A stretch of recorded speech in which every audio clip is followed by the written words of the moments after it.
also for those animals that have been separated from their families.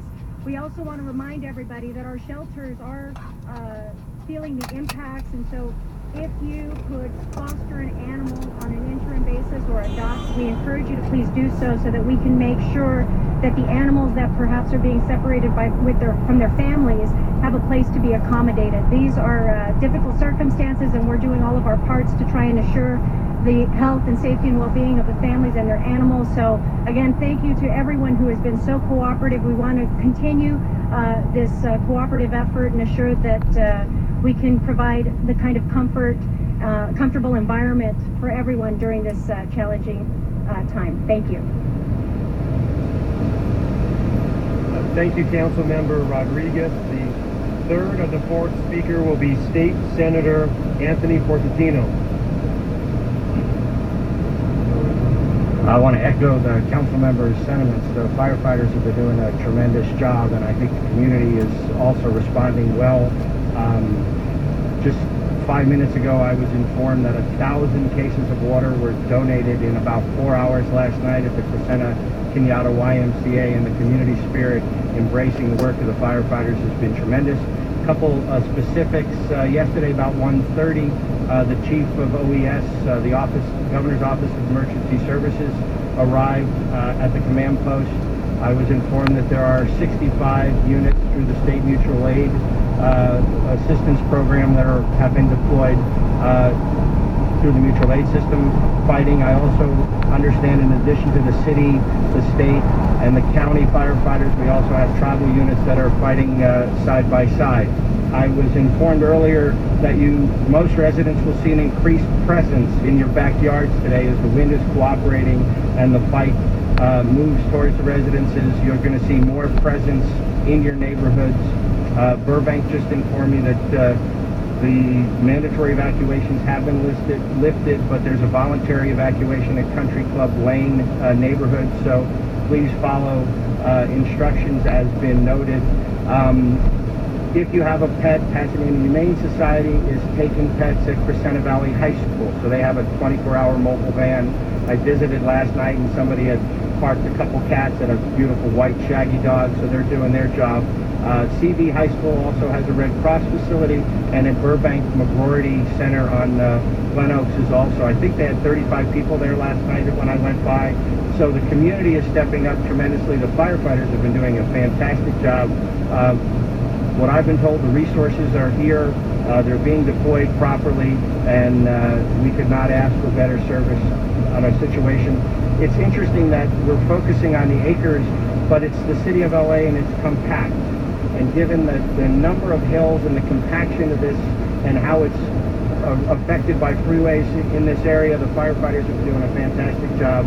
And those are the specific issues from the 25th Senate District. And thank goodness, 4 houses is a lot to lose, but thank goodness, given it's 18 fires around the state, the resources that are here are doing their job. So thank you very much.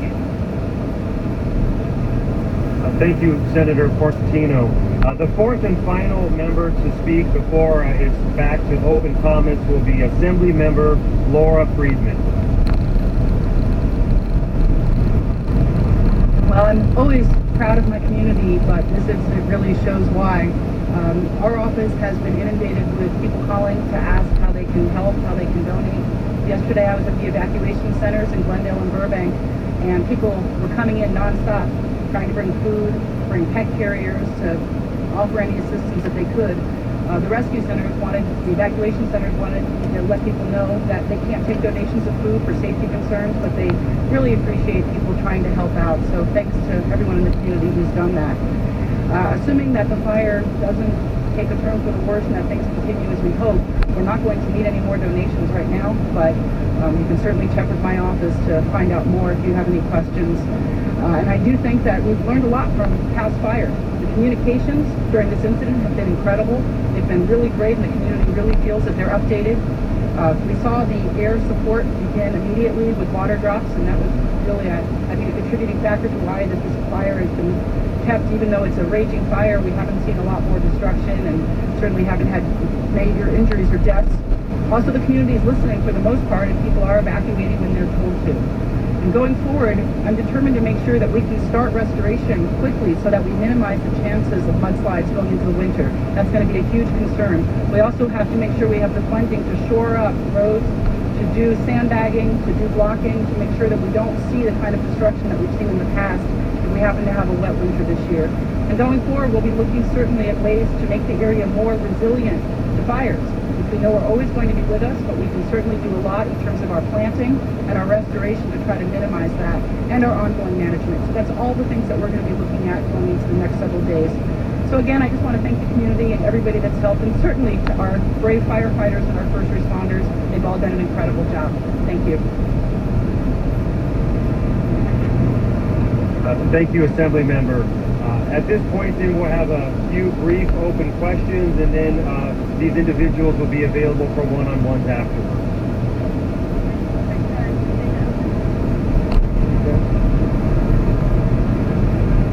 Representatives from CHP we're working with to determine that some of that is just based purely upon the fire behavior in that area, and of course safety is a paramount concern. As soon as we get an estimate, we'll bring that to you. Correct.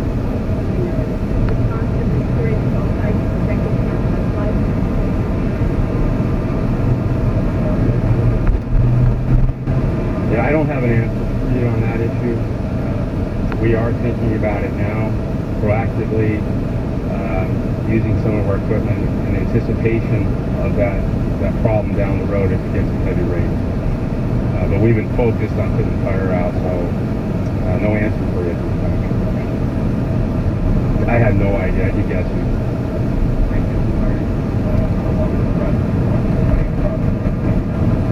As I left the command post, there was no indication of that. That changes all the time. Whenever we get word of fire approaching those transmission lines, we make it a priority and we protect the line. The biggest challenge and risk is the wind. Like I said in the initial comments, that we are anticipating favorable weather today and the rest of the week. Temperatures are coming down, humidity is going up. We have a very strong organization in place. We have the necessary firefighters and equipment on scene. So we are optimistic about making big progress today and the rest of the week. Well, eventually we want 100%, but we're not there yet. You know, we will have a better number at the end of today, and it'll take us another 3-4 days to get 100% containment.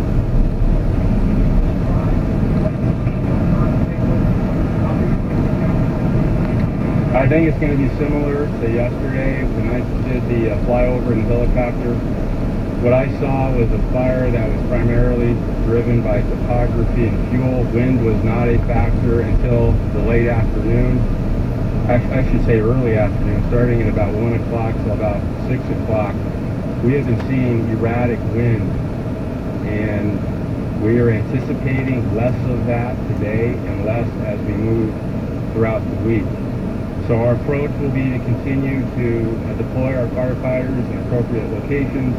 Our organizational structure is much stronger today as we have more staffing here. So we're going to make a lot of progress starting today.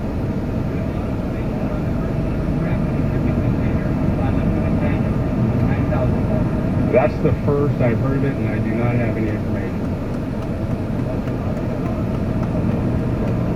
Sure. I just want to go back to the question on the mudslides and the flood. After the station fire, I recall that the U.S. Geological Survey and the county engineers did some potential modeling of how the potential slides might occur, and put K-rail to try to anticipate the flow pattern. So I would assume that would take place. Obviously, first we have to put this out, but then I would assume that would be the next step, is to work with the USGS and LA City Public Works and the County Public Works to model and then appropriately try to put the deterrents up. The previous question was about cause. We currently have arson investigators. We're not saying it's arson. That's what we call those people that investigate. It's a current investigation, and I have nothing to share at this time. I know the station is now the fire being fought on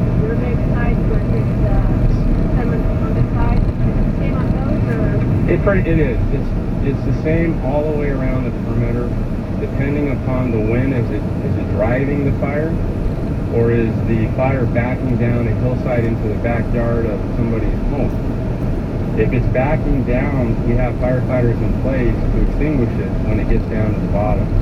If it's a wind-driven fire, we're going to direct our helicopters and other aviation resources to make a drop. And yesterday, you may have seen that one of the residents was resistant to evacuation. And that point there, we had to divert our helicopters and make several drops to ensure that this person didn't lose their life.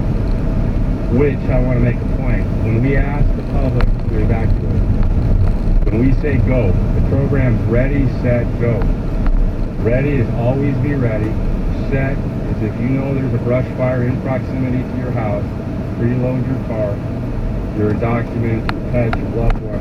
And when we say go, go. Because of that person, we had to divert a lot of resources, and it took a long time. Right. Something makes the first lesson that if they stay, they'll get extra protection of the sort that guy got less than. It's a good question, but it's a matter of somebody's life. And for the firefighters, police officers, it's an easy call. We have to save a life. And that's what we did. I do want to say that the people, the public, the people of Los Angeles should feel very confident. The firefighters here today from the LA City Fire Department and all the other fire departments are dedicated to the mission of protecting lives and property.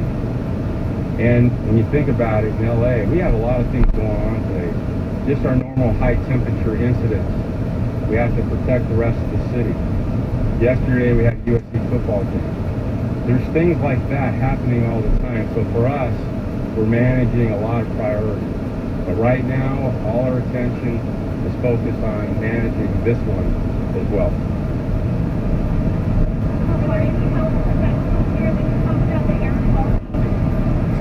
I don't think we have anybody from AQMD. We put out as poor air quality, and anywhere you can see smoke, it's not good air. I don't have anything to say beyond that.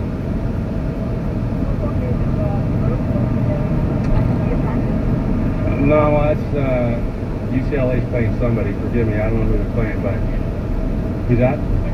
Texas A&M. Go Bruins.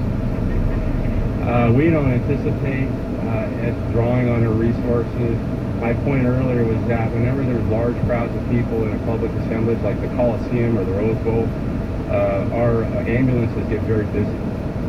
So we handle fires and emergency medical services.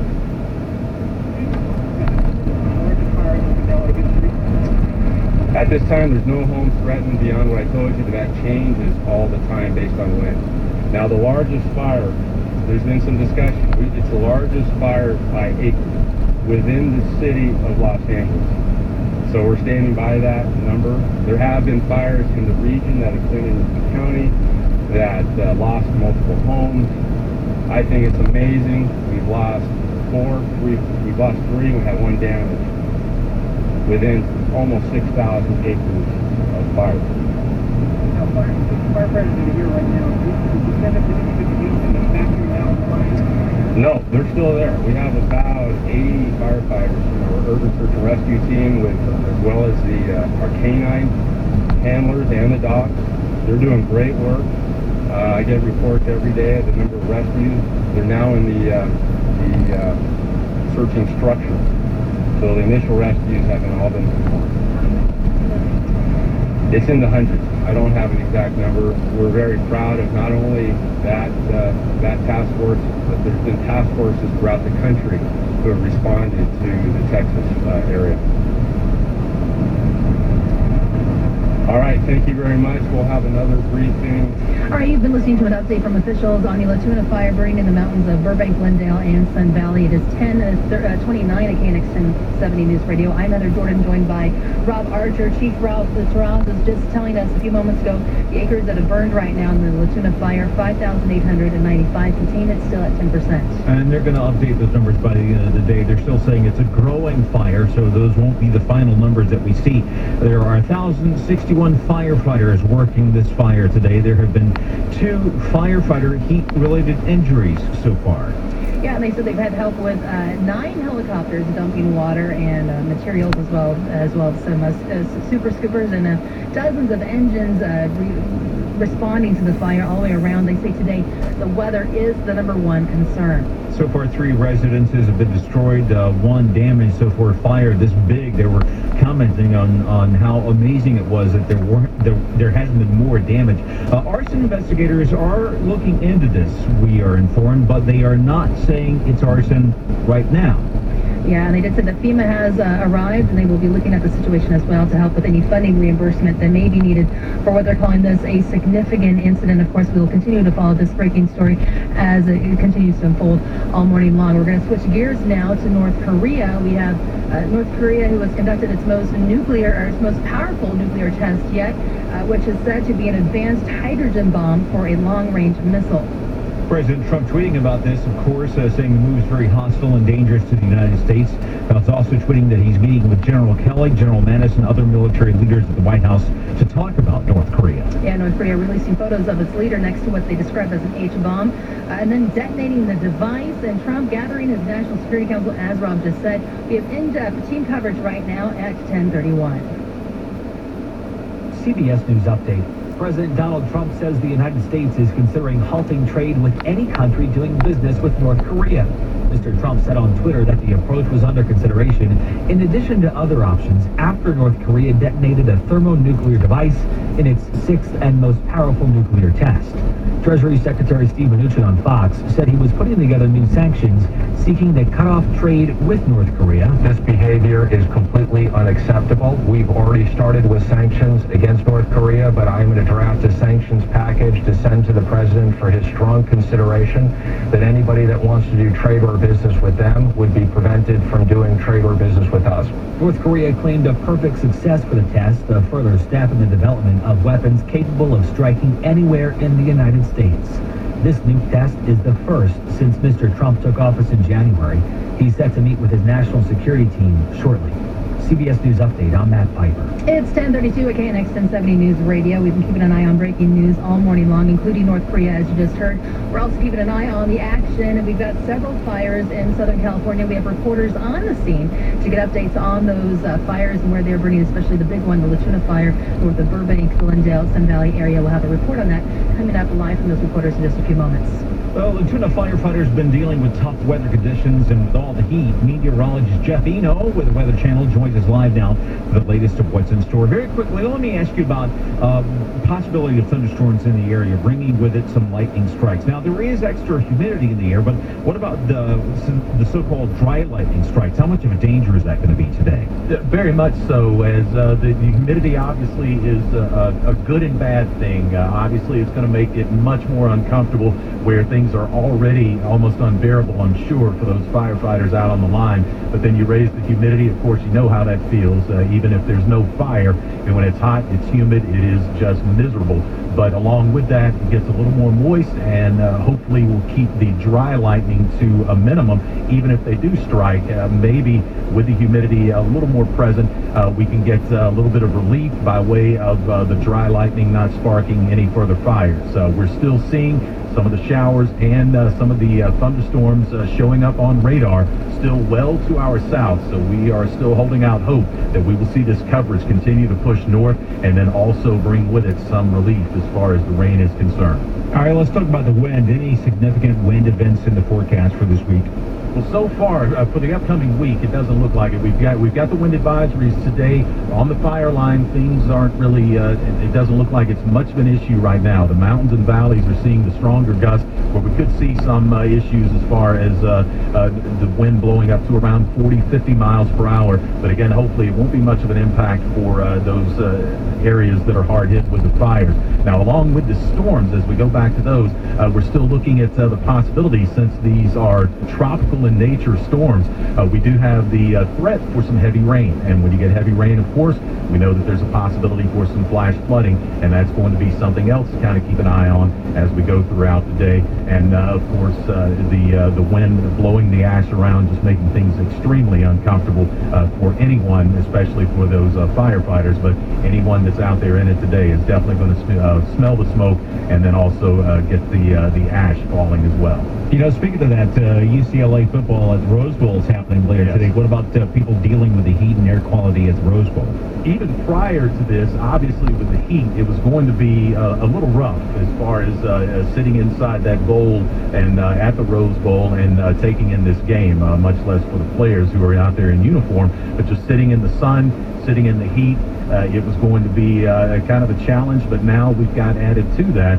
You're going to be going into the game, you're going to be smelling the smoke, you're going to be seeing the ash in the air, and then to deal with that also, you're going to be feeling the heat as well. And then also, in the back of your mind, you know that that fire is right there, so it can't be that great of an experience for those who will be taking in that game tonight. Meteorologist Jeff Eno with the Weather Channel. And speaking of that UCLA football game at the Rose Bowl, we're going to go ahead and get our traffic update. Traffic and weather together every 10 minutes on the 5s. This time brought to you by Sierra Subaru off the 210 freeway in Monrovia. It is 10:35. Let's talk about that traffic there on the 210. Bill Hewlett. Yes, and you know, just looking ahead to that football game with the Bruins and the Aggies, if you're going to go to the Rose Bowl, the 134 and the Arroyo Seco, and then the 210 West, east of Pasadena, those are all going to be good options, at least looking at them now. It's hard to predict what the traffic will be at the time, but your biggest concern, as pointed out in our weather discussion there, is going to be the air quality. Now, 210, closed in both directions, from Wheatland to Lowell on the eastbound side, and on the westbound side from the 2 to Sunland Boulevard, and this is through the Byrne area. Your alternatives are pretty clear. You need to take the 118 if you're going to go east. Take the 118 down to the 5, the 170 to the 134. Now, westbound, this is alternative. You want to take the 2 to the 134 to the 5, or you can take the 170 all the way back up to the 5 and panorama city. I should point out that on the 5 southbound, if you are taking that alternative from the 118, you might want to skip the 5 altogether. Because there is a pretty considerable slowdown at about Hollywood Way. There's a car fire in Burbank, and the jam up is from before Hollywood Way, and it's compounded by Caltrans work on the San Fernando Road on and off ramps. Fire just reported on the right shoulder of the northbound 101, a little south of Barham Boulevard in the Universal City area. Over to Long Beach, 91 westbound, the connector to the 710 north. A car rolled over, went down the embankment. Emergency vehicles are on the scene. Hacienda Boulevard in the eastbound 60, 2-car crash over to the right shoulder. About 7 people outside walking around talking things over. And headed into Cerrito 605 southbound as you head to the 91 east connector. There's a truck blocking the transition road. Your next report at 10:45. I'm Phil Hewlett with more traffic reports more often. KNX 1070 News Radio. Your Southern California weather forecast for today. Partly cloudy. We'll have a slight chance of showers and thunderstorms on and off throughout the day. Your highs will be in the low to mid 80s at the beaches. Low to mid 90s for LA and Orange County. Mid to upper 90s for the valleys and the IE. You also might see and smell smoke from several of those fires burning right now in Southern California. Temperature-wise, 91 in Corona, 94 in Downey, 94 as well in Agora Hills.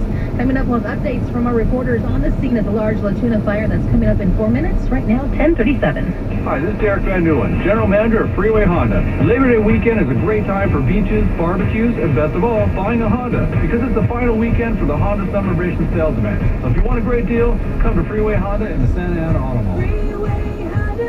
For over 25 years, Loma Linda University Medical Center has used the healing power of protons to fight cancer. Proton treatment is fast and painless, so you get right back to your day. It's non-invasive with fewer side effects, so you stay as active as you like. And because it's so precise, targeting only cancer cells, you can do what you love and celebrate life. Visit protons.com. Learn why more people have had proton treatment at Loma Linda than anywhere else in the world. Explore the advantages of proton treatment over other cancer treatments. And share the success stories of real-life proton patients. Visit protons.com to find out how proton treatment at Loma Linda is your best chance to live life cancer-free. Visit protons.com. Protons.com. Diamonds, the perfect gift. The Jewelry Exchange has thousands of diamonds and imports their diamonds direct. Half-carat solitaires are $3.99, 3/4 carats $6.99, and 1 carat $9.90. Certified quality is roughly double. We have thousands of GIA diamonds of rarest size and quality, guaranteed the lowest price. Plus thousands of mountings, and your diamond is set while you watch. Seen a design elsewhere? We can make it at half the price in most cases. The Jewelry Exchange makes most of their jewelry in their state-of-the-art factory. Diamond anniversary bands start at $99 and are roughly $3.99 per carat. Diamond tennis bracelets start at $199 and are roughly $3.49 per carat. 1 carat 2-stone rings are $9.90, 3-stone $6.99, and 1 carat studs are $5.99.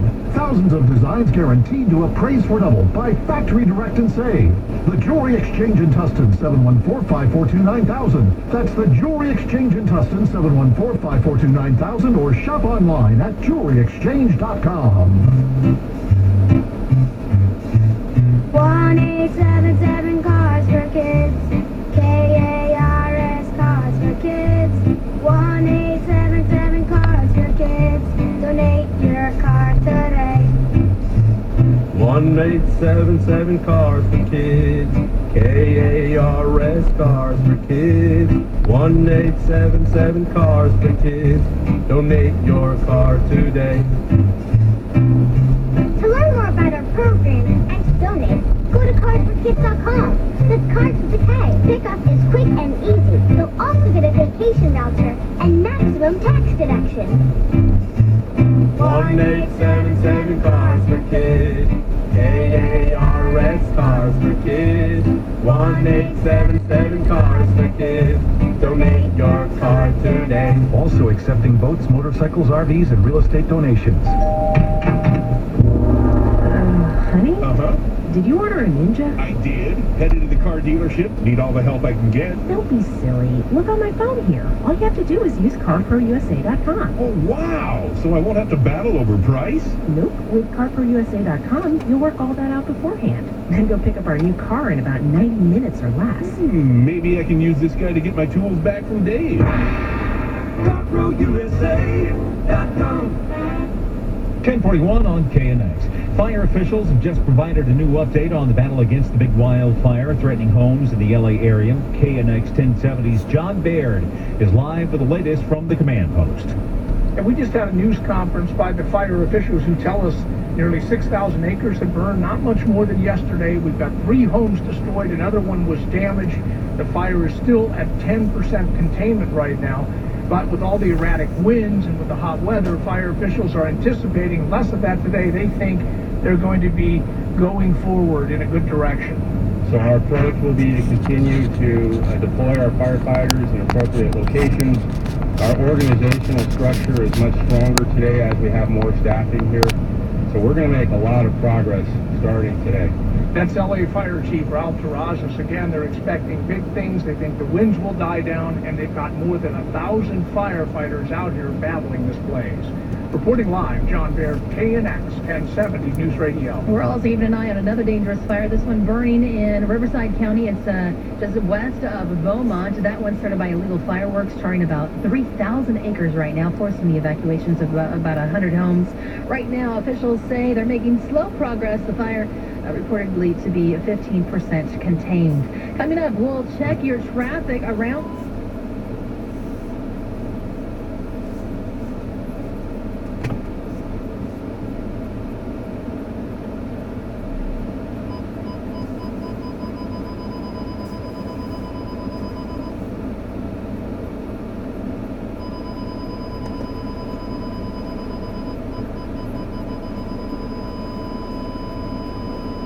September 5th. Not all buyers will qualify. 0% APR Ford credit financing for 72 months at $13.88 per month for $1,000 financed regardless of down payment. Trade Assist cash requires trade-in of 95 or newer vehicle. Excludes Focus RS, Shelby, Boss, and Raptor. Offer ends 9/5/17. Hi, I'm Melinda Lee. If you've been dreaming about a kitchen remodel, this may be the perfect time. For over 50 years, the Kitchen Store has been a well-respected kitchen dealer, and they're having a sale right now. All of their cabinets are on sale and at all price levels.